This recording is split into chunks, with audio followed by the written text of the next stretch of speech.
የጌታ ጸጋ ሰላም ይብዛላችሁ። የተወደዳችሁ የእግዚአብሔር ቤተሰቦች እንዴት አላችሁ? እግዚአብሔር አምላክ የተባረከ ይሁን። ሳምንታዊ የሐዋርያት ሥራ ትምህርታችንን ዛሬ ደግሞ እንቀጥላለን። እግዚአብሔር አምላክ የተባረከ ይሁን። ዛሬ ከቁጥር 9 ጀምሮ ያለውን ትምህርታችንን እንቀጥላለን። እንግዲህ በዚህ በዩቲዩብ ፕላትፎርም የምትከታተሉን ሰዎች በሙሉ የጌታን ስራ አብረን እንድንሰራ ሼር እና ላይክ እያደረጋችሁ እንደገና ደግሞ የተለያዩ አስተያየት ቢኖራችሁ ኮሜንት እየሰጣችሁ የእግዚአብሔርን ስራ አብረን መስራት እንችላለን ማለት ነው። እግዚአብሔር ይመስገን። ወደ ቀጣዩ ትምህርታችን እንሄዳለን። የሐዋርያት ሥራ ምዕራፍ 1 ከቁጥር 9 ጀምሮ ያለው ላንብብና የዛሬው ትምህርታችንን አብረን ደግሞ እንማራለን ማለት ነው። እግዚአብሔር ይመስገን። እንደዚህ ይላል። ይህን ካለ በኋላ እያዩት ወደ ላይ አረገ፣ ደመናም ከዓይናቸው ሰወረችው። እርሱም በሚሄድበት ጊዜ ትኩር ብለው ወደ ሰማይ ሲመለከቱ እነሆ ነጫጭ ልብስ የለበሱ ሁለት ሰዎች ድንገት አጠገባቸው ቆሙ።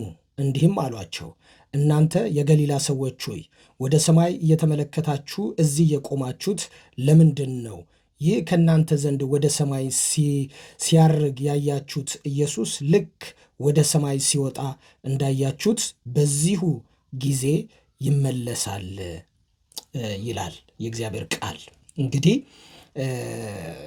ይሄ ባለፈውም እንደነገርኳችሁ ጌታችን ኢየሱስ ክርስቶስ ከትንሣኤ ከተነሳ በኋላ ወይም ደግሞ በትንሣኤ ኃይል ከተነሳ በኋላ በዚህ ምድር ላይ 40 ቀን ለሐዋርያቶቹ እየታያቸው አብሯቸው ስለ እግዚአብሔር መንግሥት እያስተማረ እንዲሁም ደግሞ አብሯቸው እየበላ እየጠጣ ታላላቅ የሆኑ ታምራቶችንም እያደረገ እንደቆየ እንደሰነበተና በስተመጨረሻ ደግሞ ይህን ትእዛዝ ከሰጣቸው በኋላ ባለፈው ሳምንት ያየነው ይህን ትእዛዝ ማለት ነው፣ በኢየሩሳሌም ቆዩ ኃይልን እስክትቀበሉ በዚህ ሁኑ ካላቸው በኋላ ይህ እንግዲህ የመጨረሻው የጌታችን የኢየሱስ ክርስቶስን ስንብት ነው እዚህ ጋር የምናየው ማለት ነው። ስንብት ማለት ምንድን ነው? ወደ ላይ ወደ አባቱ የሚያርግበት የሚሄድበትን ክፍል ነው። ከዚህ ከቁጥር 9 ጀምሮ እስከ 11 ድረስ ያለው ማለት ነው። ጌታ ይባረክ። በዚህ ውስጥ እንግዲህ የምንመለከተው ነገር በጣም ደስ የሚል ሐሳብ ነው። ሐዋርያት ወይንም ደግሞ ደቀ መዛሙርቶቹ 120 የሚሆኑ በቁጥር የተጠቀሱት እዚህ ላይ ጌታችንን ኢየሱስ ክርስቶስን በዚህ በደብረ ዘይት ባለው ተራራ ላይ እንግዲህ አይኖቻቸው እያየ ወደ ላይ ከፍ ከፍ እንዳለና ደመና እንደተቀበለችው ይናገራል በዚህ ክፍል ማለት ነው። ይሄ ክፍል የጌታን የኢየሱስ ክርስቶስን እርገት ወደ ላይ መውጣትን የሚያመላክት ነገር ነው። ይህም በራሱ ተአምር ነው። ባይዘዌ ተአምር ነው። አንድ ሰው ወደ ላይ የሚወጣበት ሂደቱ በራሱ ተአምር ነው። እሱ አምላክ ነው። እሱ እግዚአብሔር ነው። እሱ ሰከንድ ፐርሰን የሆነ ለሰው ልጆች ዋጋ የከፈለ እግዚአብሔር ነው። ሰውም እግዚአብሔርም ነው እና የጌታ ወደ ላይ መውጣት ከአምላክነቱ የተነሳ ባያስገርመንም ከሰውነቱ የተነሳ ሊያስደንቀን ይችላል። ሰው እንዴት ያለምንም ነገር ወደ ላይ ሊወጣ ይችላል የሚል ጥያቄ በሰው አይምሮ ውስጥ ሊመጣ ይችላል። ግን ይህም ራሱ እርገቱ ራሱ ወደ ላይ መውጣት በራሱ ሚራክል ነው እና ሐዋርያቶቹ ጌታችን ኢየሱስ ክርስቶስ እያዩት ደመና ተቀበለችው ይላል እና ይሄ እንግዲህ የብሉይ ኪዳን የሆነ ራሱን የቻለ በእንደዚህ አይነት ህይወት ውስጥ ያለፉ የተለያዩ ሰዎች ይኖራሉ። በተለይ እንደ ኤልያስ ያለ ሰው ሄኖክ አካሄዱን ከእግዚአብሔር ጋር አደረገ፣ ሞትን አላየም ይላል። በምን አይነት መንገድ እንደተወሰደ ባይታወቅም የሄኖክ ግልጽ የሆነ ነገር ምንም ባይታወቅም የኤልያስ ግን በሁለተኛ ነገሥት ላይ ስንመለከተው ግልጽ የሆነ ነገር ነው ያለውና ኤልያስ በአውሎ ነፋስ ወደ ላይ ወደ ሰማይ እንደተወሰደ ይናገራል።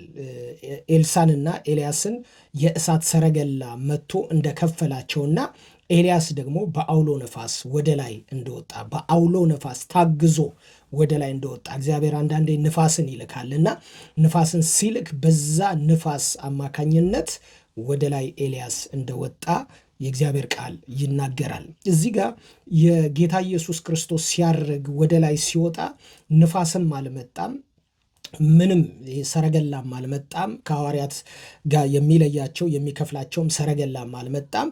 ነገር ግን በቃ እንዲሁ እያዩት ከመካከላቸው ከፍ ከፍ ብሎ ወደ ላይ ወጣ፣ ደመናም ተቀበለችው ይላል። እግዚአብሔር ይመስገን። ጌታችን ኢየሱስ ክርስቶስ ይህንን ለሐዋርያቶቹ ያሳየበት ወይም ደግሞ ያደረገበት ምክንያት ስለሚኖረው ነው።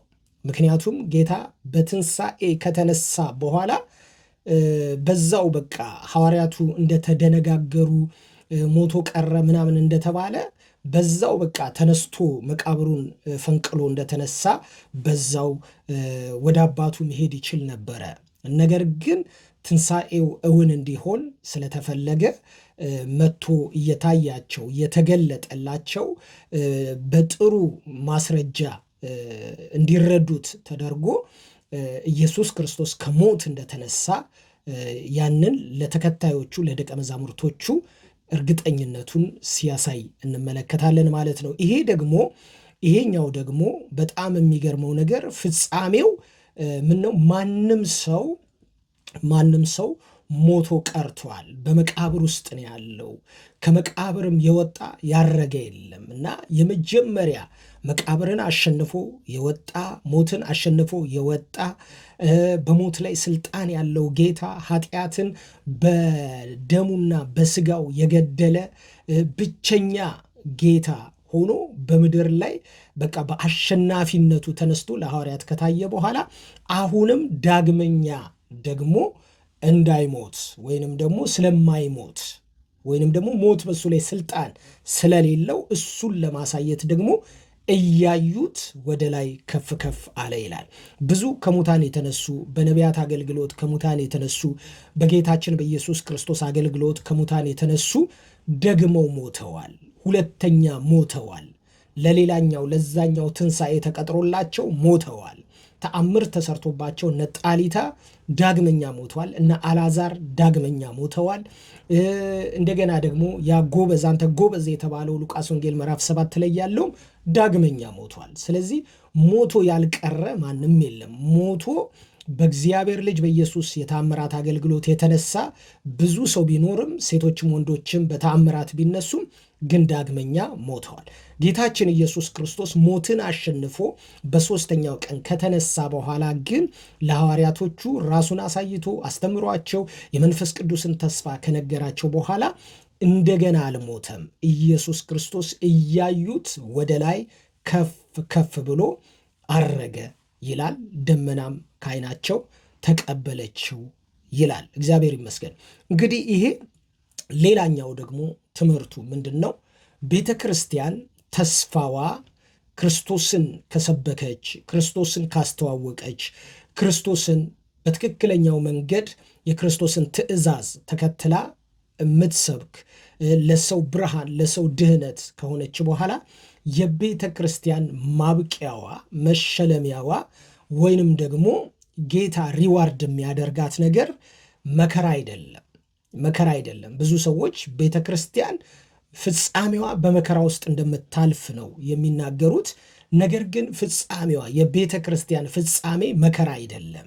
ኢየሱስ መከራን ተቀብሎ ዋጋ ከፍሎላት ከዛ በኋላ ስለ ወንጌል የሚያገኛት መከራ እንዳለ ሆኖ ሳለ የቤተ ክርስቲያን መጠቃለያው ግን ማጠናቀቂያው ግን ወደ ላይ መወሰድ እንደሆነ በኩሯ የሆነው ክርስቶስ ኢየሱስ እንደ ትምህርት አሳይቶናል ማለት ነው። እግዚአብሔር ይመስገን።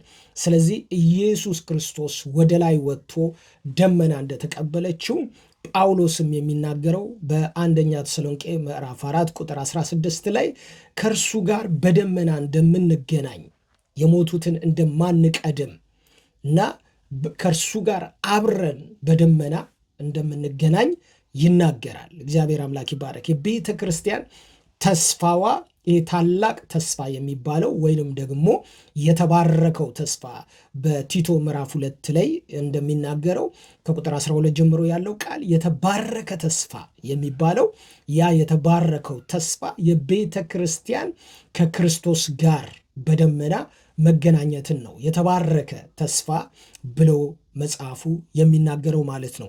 ስለዚህ ይህንን እዚህ ቦታ ላይ ይህንን ነው የሚያሳየን። ቤተ ክርስቲያንም የክርስቶስን ፈለግ ተከትላ በሱ ኃይል ኮታፕ ትደረጋለች፣ ወደ ላይ ትወሰዳለች፣ ትነጠቃለች፣ ራፕቸር ይካሄድባታል ቤተ ክርስቲያን ላይ ማለት ነው። ስለዚህ የአዲስ ኪዳን አማኞች ክርስቶስን የሚያምኑ ክርስቶስን የሚናፍቁ የሚጠብቁ ሰዎች ከጥፋት እግዚአብሔር ይታደጋቸዋል፣ ከጥፋት ያድናቸዋል። ከጥፋትም የሚያድናቸው ደግሞ ከዚህ ምድር ካለው ከሚመጣው ቁጣ በመውሰድ ነው የሚያድናቸው ማለት ነው። እግዚአብሔር ይመስገን። ስለዚህ ወዳጆቼ ጳውሎስ በዚህ ነገር ላይ በጣም የነቃ አመለካከት እንዲኖረን ይፈልጋል። መጽሐፉን በደንብ ስናጠናው የጳውሎስ መልእክቶችን ስናጠና ይሄ ነገር ለሱ እንደተገለጠለት በተለይ ደግሞ ይህ የቤተ ክርስቲያን ንጥቀት የሚባለው ሐሳብ ለእሱ እንደተገለጠለት በጣም አበክሮ ይናገራል ማለት ነው። ጳውሎስ ወደ 5 የሚሆኑ ሚስጥራት የሚላቸው ነገሮች አሉና ከነዛ 5 ሚስጥር ከሚላቸው ነገሮች መካከል አንደኛው የቤተ ክርስቲያን መወሰድን መነጠቅን ነው የሚገልጠው ማለት ነው። ስለዚህ እዚህ ጋርም ሉቃስ በቃሉ የሚጽፈው ምንድን ነው? ሐዋርያቶቹ እያዩት ክርስቶስ ኢየሱስን እንደሸኙት በዓይናቸው እስከ ደመና ድረስ እንደሸኙትና ደመና እንደተቀበለችው ይናገራል። ይሄ ምንም ተምሳሌትም አይደለም፣ ሲምቦልም አይደለም፣ ወይንም ደግሞ ምሳሌም ሊሆን አይችልም። ይሄ ሊትራል የተከናወነ ነገር ነው። ስለዚህ ቀጥተኛ የሆነ የተደረገ ክንውን ነው ይሄ ሐሳብ ማለት ነው። ከዛ በኋላ ግን ሌላ ደግሞ ተስፋ የሚሰጡ ቅዱሳን መላእክቶች በዚህ ስፍራ ላይ ተገልጠዋል እና እናንተ የገሊላ ሰዎች ሆይ ይላሉ እና ሰዎች ሆይ ወደ ሰማይ እየተመለከታችሁ እዚህ የቆማችሁት ለምንድን ነው? ይህ ከእናንተ ዘንድ ወደ ሰማይ ሲያርግ ያያችሁት ኢየሱስ ልክ ወደ ሰማይ ሲወጣ እንዳያችሁት በዚሁ ሁኔታ ይመለሳል ይላሉ። ይመለሳል ብለው መላእክቶቹ እንግዲህ በዛ ለተሰበሰቡት ለገሊላ ሰዎች 120 ለሚሆኑ ሰዎች ለሐዋርያቱ ለሴቶቹ ይህንን መልእክት የእግዚአብሔር መላእክቶቹ መጥተው ይህን ሐሳብ ገለጡላቸው። እንግዲህ ተስፋ ነው የሚሰጡት ማለት ነውና እንዳያችሁት ይመጣል ይላል። እንዳያችሁት ይመጣል ይላል። ስለዚህ ጌታችን ኢየሱስ ክርስቶስ ይመጣል። ወንጌላችን የኢየሱስ ክርስቶስን ሞትና ትንሣኤ መናገር ዋናው ተቀዳሚው ዓላማና ሐሳብ፣ ሞቱን፣ ትንሣኤውን፣ መከራውን መናገር ተቀዳሚ ሐሳብ ቢሆንም እንደገና መምጣቱንም ጭምር ደግሞ አንድ ላይ ደምረን የምንናገር መሆኑን በደንብ ሰዎች ሊገነዘቡ ይገባል ማለት ነው። መጽሐፉም ልክ እንደዛ ስለሚናገር የኢየሱስ ክርስቶስ መምጣት ነው ለነገሮች ሁሉ ስርዓት የሚሰጠው የሚያስተካክለው ማለት ነው። ስለዚህ እዚህ ጋር እንግዲህ እንዲሁ እንዳያችሁት ይመጣል ሲል ከመከራው በኋላ ስላለው አመጣጡ ነው እዚህ ቦታ ላይ የሚናገረው ማለት ነው። መላእክቶቹ የሚናገሩት የኢየሱስ ክርስቶስን በክብር መምጣት ነው እዚህ ቦታ ላይ የሚናገረው። ምክንያቱም እናንተ የገሊላ ሰዎች ሲል ጠቅላላ አይሁዳውያኖች ስለሆኑ በመጀመሪያው ፈርስት ኤርሊ ቸርች ፋውንድ የተደረገባቸው ሰዎች የአይሁዳውያኖች ስለነበሩ አይሁዳውያኖች ደግሞ በታላቁ መከራ ውስጥ ስለሚያልፉ አይሁዳውያኖች በታላቁ መከራ ውስጥ አልፈው ትክክለኛ የሆነው ማጥራት ስለሚካሄድባቸው ወይንም ደግሞ የእግዚአብሔር ፍርድ መጥቶ ወደ ትክክለኛ ወደ ተቃናው መንገድ ቅሬታዎችን ሁሉ እንደሚመልስ ልክ እንደዛ ሁሉ ማለት ነው። እነዚህ አይሁዳውያኖች ልክ እንዳያችሁት ይመጣል ሲባል ለቤተ ክርስቲያን ሳይሆን እንዳያችሁት ይመጣል የሚለው ሐሳብ ለአይሁዳውያኖች ነው ይሄ ማለት ነው። ቤተ ክርስቲያን ምዕራፍ 2 ላይ ነው የምትመሰረተው። እዚህ ጋር እግዚአብሔር መንግስትን ያስተማራቸው፣ የእግዚአብሔር መንግስት ደግሞ ለአይሁዳውያኖች ነው ጠቅላላ ይህ ትምህርቱ። ምክንያቱም የሚገባቸው እነሱ ስለሆኑ፣ ምክንያቱም የእግዚአብሔር መንግስትን ትምህርት ከተማሩ በኋላ የጠየቁትን ጥያቄ መንግስትን ለእስራኤል መቼ ነው የምትመልሰው የሚል ሐሳብ ስለሆነ በዚህ አይነት ሐሳብ ውስጥ ያሉ ሰዎች ይሄው መላእክቶቹ ተገልጠው ይሄ ኢየሱስ ሲወጣ እንዳያችሁት እንዲሁ ይመለሳል ይሏቸዋል ማለት ነው። እግዚአብሔር ይመስገን። ቤተ ክርስቲያን ግን በመካከል ላይ ክርስቶስ ከመመለሱ በፊት እሷ ትሄዳለች። ኢየሱስ ደግሞ እስከ ደመና ድረስ ይመጣና ደመና ላይ ሚት ያደርጋሉ ማለት ነው። እንደ ጳውሎስ ትምህርት ማለት ነው። ስለዚህ ቤተ ክርስቲያን ወደ ደመና ትወሰዳለች፣ ትነጠቃለች። ከዛ በኋላ ክርስቶስ ደግሞ እስከ ደመና ድረስ ይመጣል።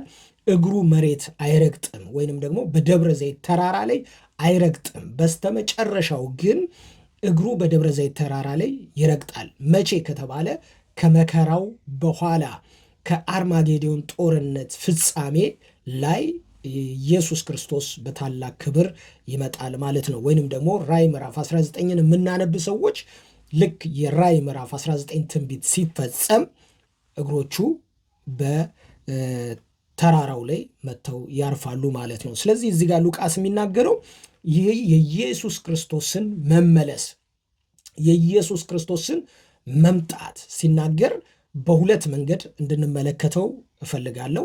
አንደኛው ኢየሱስ የሚመጣው እስከ ደመና ድረስ ነው። እሱም ለቤተ ክርስቲያን ነው የሚመጣው። እስከ ደመና የሚመጣው ለቤተ ክርስቲያን ነው። ሁለተኛው ደብረ ዘይት ተራራ ላይ እግሩ እስኪረግጥ ድረስ ይመጣል። የአርማጌዶንን ጦርነት በአፉ እስትንፋስ ለማሸነፍ ይመጣል። ሰይጣንን ለመቅጣት 1000 ዓመት ለማሰር ይመጣል። እንዲሁም ደግሞ በምድር ላይ ያለውን የባቢሎንን ሲስተም ለአንዴና ለመጨረሻ ጊዜ ለማፈራረስ ሐሳዊ መሲሁን ደግሞ ሊትራሊ ወደ እሳት ባህር ለመጨመር እንደገና ደግሞ ሐሳዊውንም ነብይም ደግሞ አንድ ላይ ወደዛ ለመማገድ ይመጣል ጌታ ማለት ነው። ይሄ የሚመጣው ፍርድ ከተከናወነ በኋላ ማለት ምድር ላይ ታላቁ መከራ ከሆነ በኋላ እስራኤል ወደ ትክክለኛው መጠራት ከመጣች በኋላ የዛን ጊዜ ኢየሱስ ክርስቶስን እንደ ኔሽን ሆነው ሲያምኑ ሲቀበሉ ይሄ ዮም ኪፑር የሚባለውን የንስሐ ጊዜያቸውን ሲያደርጉ በዮም ኪፑር ጊዜ ሁሉም እስራኤላውያኖች ዝቅ ብለው ተደፍተው ይሄ አምላካችን ነው ብለው በአፋቸው ኮንፌስ አድርገው ንስሐ ገብተው በቃ ለሱ ትልቅ ለቅሶ ሲያለቅሱለት የዛን ጊዜ ብሔራዊ ንስሐቸው በሚካሄድበት ጊዜ ማለት ነው። የዛን ጊዜ ጌታችን ኢየሱስ ክርስቶስ ወደዚህ ምድር ይመጣል ማለት ነው። እግዚአብሔር ይመስገን። ግን እንደ ቤተ ክርስቲያን ሆነን ስናጠና ግን እኛ ከመከራው በፊት እንወሰዳለን ማለት ነው። ስለዚህ ሉቃስ እዚህ ቦታ ላይ እነዚህን ሁለት መላእክቶች የሚገልጠው ከሁለት ነገር አንጻር ነው። ኢየሱስ ይመጣል እንዳያችሁት ኢየሱስ ይመጣል ሲል ቤተ ክርስቲያን እንዳየችው ኢየሱስ ለእሷ ይመጣላታል፣ ለቤተ ክርስቲያን ይመጣላታል። ልክ እንደዛው በዛ የተሰበሰቡ እስራኤላውያኖች እንዳዩትም ደግሞ ልክ እንደዛውን ባለማመን ውስጥ ስላሉ ክርስቶስን ባለመቀበል ውስጥ ስላሉ ልክ እንደዛው ደግሞ ኢየሱስ ክርስቶስ ደግሞ ከመከራው በኋላ ይመጣል ማለት ነው። እንግዲህ ኢየሱስ ክርስቶስ ሁለት ጊዜ ነው የሚመጣው ማለት ነው። አንደኛው ከመከራው በፊት ወይም መከራው መጀመሪያ ላይ ይመጣል፣ እስከ ደመና ቤተ ክርስቲያንን ይወስዳታል። ሁለተኛ በ7 ዓመት መከራው ማብቂያ መጨረሻው ላይ ደግሞ በታላቅ ክብር ከቅዱሳኑ ጋር አብሮ ይመጣል ማለት ነው። የዛን ጊዜ ፍርድ ያደርጋል ማለት ነው። እግዚአብሔር አምላክ የተባረከ ነው። ስለዚህ ሉቃስ እዚህ ጋር የሚናገረው ነገር ምንድን ነው? ለእነዚህ ለገሊላ ሰዎች እነዚህ መላእክቶች መጥተው ተስፋ እንደሰጡ ነው የሚናገረው። ሁለት ተስፋ ነው እንግዲህ እዚህ ጋር የተሰጠው። አንደኛው ተስፋ ጌታችን ኢየሱስ ክርስቶስ የሰጠው ተስፋ ሲሆን እሱም በጥቂት ቀን ውስጥ የሚፈጸም ተስፋ ነው። በጥቂት ቀን ውስጥ የሚፈጸመው ተስፋ ምንድን ነው? የመንፈስ ቅዱስ መምጣት በሐዋርያት ላይ በቤተ ክርስቲያን ላይ የመንፈስ ቅዱስ መምጣትን ነው ተስፋ አድርጎ የሰጠው ማለት ነው። እዚህ ጋር ደግሞ መላእክቶቹ በእግዚአብሔር የተላኩት መላእክቶች ደግሞ መጥተው ተስፋ ሲሰጡ እንመለከታለን።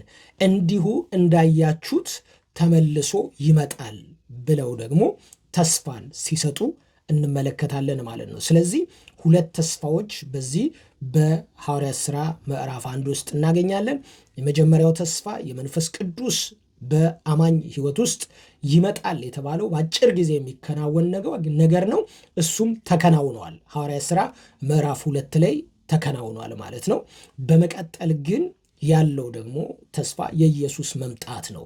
የኢየሱስ መምጣት ደግሞ ለቤተ ክርስቲያን አመጣጥና ለዓለም የሚመጣበት አመጣጥ ይለያያል ማለት ነው። ለቤተ ክርስቲያን የሚመጣው በደመና ነው። ለዓለም የሚመጣው ደግሞ ሊፈርድ ነው የሚመጣው ማለት ነው። ስለዚህ ዛሬ የሐዋርያት ሥራ ትምህርታችንን በእንደዚህ አይነት መንገድ ብናየው በጣም ጥሩ ነው ብዬ አስባለሁ። እግዚአብሔር አምላክ ይባረክ። ስለዚህ አጭር ጸሎትን ጸልይና እንጨርሳለን። ቅዱስና ጻድቅ የዘላለም አባት እግዚአብሔር ሆይ በልጅህ በክርስቶስ ኢየሱስ ይህንን ነገር ስላዘጋጀህልን፣ መልካም የሆነውን ቃልህን ስላስተማርከን፣ እግዚአብሔር ሆይ ደግሞ ልቦናዎቻችን ወደ ቃልህ እግዚአብሔር ዘንበል እንዲሉ ስላደረግ እናመሰግንሃለን። በዚህ ቃል እንድትደግፈን፣ በዚህ ቃል እንድታነሳን፣ በዚህ ቃል ደግሞ ጌታ እግዚአብሔር እንድታጽናናን፣ እግዚአብሔር ከጥፋት ሁሉ እንድትጠብቀን፣ ከመከራ ሁሉ እንድታድነን ጌታችን ኢየሱስ ክርስቶስ ሲናገር እንዲህ ብሎ ጸልዩ ብሎ ለሐዋርያት ትእዛዝ እንደሰጠ ወደ ፈተና እንዳትገቡ ትጉና ጸልዩ እንዳለ፣ ፈተና የሚባለው ትልቁ ፈተና ነው፣ ታላቁ መከራ ነው። ወደዛ እንዳትገቡ ትጉና ጸልዩ እንዳለ ተግቶ በመጸለይ ቤተ ክርስቲያን ተግታ በመጸለይዋ ከመከራው በፊት ትወሰዳለች፣ ከመከራው በፊት ትድናለች፣ ከመከራው በፊት ወደ እግዚአብሔር ልጅ ወደ ኢየሱስ ክርስቶስ ትሄዳለች። ጌታ እግዚአብሔር ሆይ ይህንን ያደረግከው አንተ ነህ፣ ይህንን የሰራኸው አንተ ነህ። ደግሞ እናመሰግንሃለን፣ ከፍ እናደርግሃለን። በነገር ሁሉ ተመስገንልን። በጌታችን በመድኃኒታችን በኢየሱስ ክርስቶስ ስም አሜን።